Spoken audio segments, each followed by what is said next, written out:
Your ride or die mentality is killing you, and here's why. So look, I myself am guilty of having this mindset in the past, and truth is, most people don't have this mindset. Most people's mindsets, as far as the way they view loyalty and what they do for the people that they love and care about and surround themselves with, is very limited, okay, in comparison to the people like us that have in the past had that ride or die mentality, that I'll do anything for you mentality. Most people look out for these top three things: their comfort, their best interests, and most importantly, their safety. If what you demand or what you want them to reciprocate would breach any of those three, they won't do it. Most people won't do it. And the thing is, people with a ride or die mentality, they will sacrifice their comfort, they will sacrifice their safety, they will sacrifice their best interest, all in the hopes of proving how loyal of a friend they are. This is a very toxic approach to loyalty, and you'll soon learn how quickly betrayal and disappointment and sadness and heartbreak follows this type of mentality. And when you really dig deep and think about it, you yourself are a hypocrite for having this mentality. Because you think you don't have limits, your loyalty doesn't have limits. You'd be willing to completely do anything for this person, this group of people, whoever you're hanging out with. But the truth of the matter is, your loyalty is limited. You probably haven't had the chance to visit all the different scenarios where your loyalty would have limitations, but trust me, there are very many situations where you simply wouldn't put your safety, your comfort, or your well-being at risk. Thing is, us ride or die people, we don't realize that oftentimes.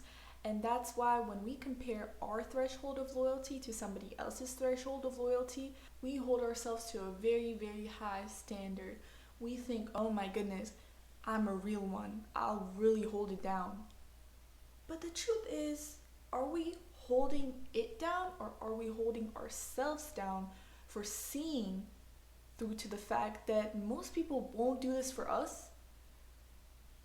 So in reality, we're just sacrificing our well-being for somebody who'll never do the same for us, and it's just this toxic cycle of self-harm. It really is. So yes, while most people have a lower limitation threshold as to what they would do for you as a friend or as close family or whatnot, and you have a higher limitation threshold where you'd be willing to cross a few more hoops, that doesn't necessarily mean that they're less loyal than you. It just means they have a different perception of loyalty, and they put themselves first. And I mean, most people in this world put themselves first. So when you look in the mirror and you reflect and you really think and really ponder and really ask yourself, why am I doing all these things? Why am I doing the most to prove myself and prove my loyalty and prove my care to these people? Why am I willing to jump through all these hoops?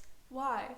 Why's everybody else looking out for number one, and I'm here trying to prove and show to everybody that I'm willing to put my own needs down to put others' needs above me? Why? The truth is, you're just a higher limitation threshold version of everybody else. You're just willing to suffer more to prove yourself to other people, and that requires a lot of self-reflection, because there's some unresolved trauma or something that's causing you to dig deep and force yourself to jump through hoops, to put your own safety, to put your own comfort aside for other people that you don't even know, that you haven't even seen prove themselves to you first. That's something to think about. Why are you doing all that? Which brings me to my next point. Loyalty should never be blind. And I'm telling you, being blindly loyal will ruin all of your relationships, and especially your relationship with yourself. Look, healthy loyalty does have limits. I know you don't want to hear it if you have this ride or die mindset, but healthy loyalty does have limits. And you should be able to know, based on this person, based on what they're willing to give you, based on their energy, you should be willing to assess that and find out what is reasonable for you to reciprocate. What is reasonable for you to give back? What type of energy should you reflect? Only give back the energy that you are given. That's the best way to preserve your peace. That's all to say that betrayal follows a long road of blind loyalty. And if you blindly go to all these extents to do whatever it takes for this person, eventually you'll meet or come across a person that will spot that and will see that as the weakness that it is. They will be like, this person is willing to do anything if I say the right words, if I present myself as the perfect friend, the perfect ride or die friend that matches their energy, but never really does anything tangible. Because words can be powerful. You can easily convince somebody that you're willing to do X, Y, Z, this, that, and the third if you phrase it the right way and if you use the words at the right time.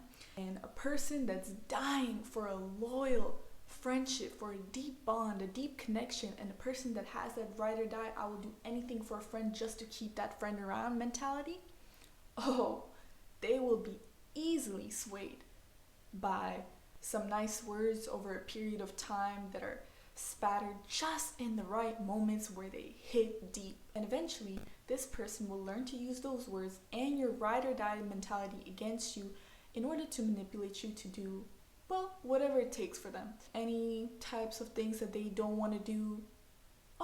I have this perfect friend that's willing to do whatever it takes. I have this perfect friend that is willing to jump through hoops, put their own comfort aside, and do whatever it takes for them free of charge, just because they're such an amazing friend. And look at you, such a goofy in the end. You thrive on this affection and being the perfect friend. You don't even realize you're being used. This person does not care about you whatsoever. And you're out here, whoop-de-doop-de-doo, just marching on to fulfill all their tasks and needs just so you can be labeled as the gold star friend. And here's the thing, you'll be waiting and waiting, like the dummy that you are, for them to show that they're exactly the same kind of friend that you are. And you'll be waiting and waiting just to find out that they'll really never ever reciprocate that same type of energy, that same level of effort. Whilst you're waiting for them to prove themselves and reciprocate your energy back, a few things will happen. One, you'll notice the people that you were a ride or die friend for suddenly distancing themselves or seeming hot and cold or a little bit to themselves lately, and you think, maybe they're just focused on themselves. Well, that's just where it starts. Eventually, you'll notice suddenly they've disappeared from your life, and you're wondering, why the hell did I get ghosted? Me, the ride or die friend that's willing to do absolutely anything, whatever it takes. Or another instance, you might see them completely change friend groups. They won't completely disappear, but you'll see them hang out with other people that you've known are completely different people, and you're wondering, what did I do wrong? I did everything for them. What did I do wrong? Or are they just now hanging out with other people? And you know what the truth is? The truth is they've used you for everything that they needed you for all those tasks they didn't want to do, that they had that amazing friend for them that they could just call up anytime for them, walk up all cheerful to their house, boop, boop, boop, boop, boop, and you would do that. You would do anything for them just because you're such an amazing friend, right? So now they are done with you. It's the end because they have no more tasks for you. They have nothing else to use you for. They're done manipulating you because you're not useful to them anymore. So they're gonna move on to their other friend groups or completely disappear from your life and now hang out with their more relatable friends that they actually respect because they aren't as easy to manipulate as you were. They weren't as gullible as you were. So how do you spot when loyalty is becoming toxic? Here's 3 signs. The first is when you expect somebody to completely abandon their own well-being for you. Or the other way around, if somebody expects you to completely abandon your own well-being, your own comfort is a little bit more malleable, but your own safety for them, or you expect them to abandon those principles for you. The second is when you ignore their boundaries because you would ignore yours. Yes, us ride or die mentality people, or us ex ride or die mentality people, we can relate to this, right? Thing is, when you completely forget your own boundaries in order to fulfill somebody else's needs, your loyalty becomes toxic, and the same goes for the other way around. And the third and final sign that your loyalty is becoming toxic is when you demand loyalty from someone who has a full life, real responsibilities, and completely different emotional wiring from you. It's true, we all perceive loyalty differently, and we are all capable of only fulfilling so many of other people's needs. So at the end of the day, you're not a superhero. You can't satisfy everybody to the full extent.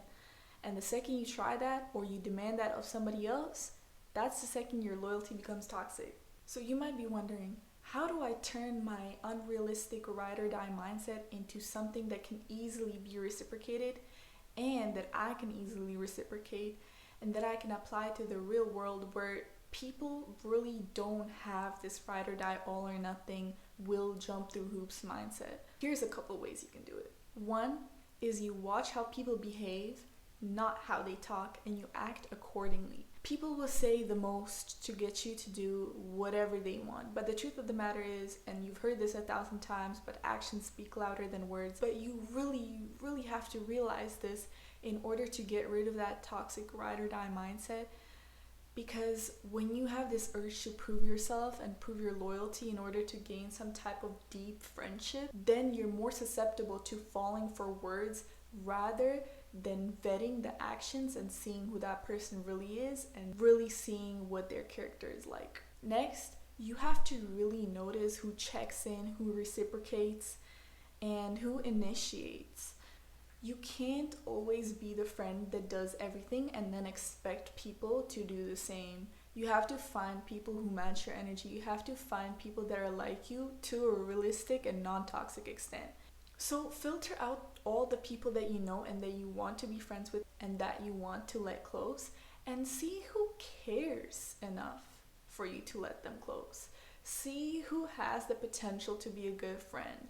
See who initiates conversation, who checks in on you, who cares about your feelings, who is really willing and wanting to be there for you, because that is the way to finding real friendship. Next, you have to give slowly and intentionally. Yes, I know it's really hard if you have that ride or die, prove myself to everybody mindset, but you have to start giving slowly. And you have to really notice and zoom in on how people act before, whilst, and after you're doing things for them, favors. You're getting stuff done for them. Whatever thing you might do for that person's benefit, see how they react, see how they act, see how they move afterwards. That will tell you everything you need to know. Finally, you have to learn how to match energy, but never exceed it. Look, the start to healthy loyalty is you only give what you get and get what you give. So, you have to find out what their threshold of loyalty is, what their threshold as to what they're willing to do to prove themselves as a good friend to you and be a good friend to you. What are those limitations, and match those limitations. Never exceed them. Never try to seem like the better friend. That will end you. I promise you, that will drain you so much. Never do that. Never try to prove yourself as the better friend. Friendship is supposed to be equal. Friendship is supposed to be about matching energy. Friendship is supposed to be about balance. And once you find that balance, that is when true and healthy loyalty begins to flourish. My closing quote for this episode is, never bankrupt yourself emotionally to prove loyalty to somebody that hasn't proven they deserve it yet. And that's all for today.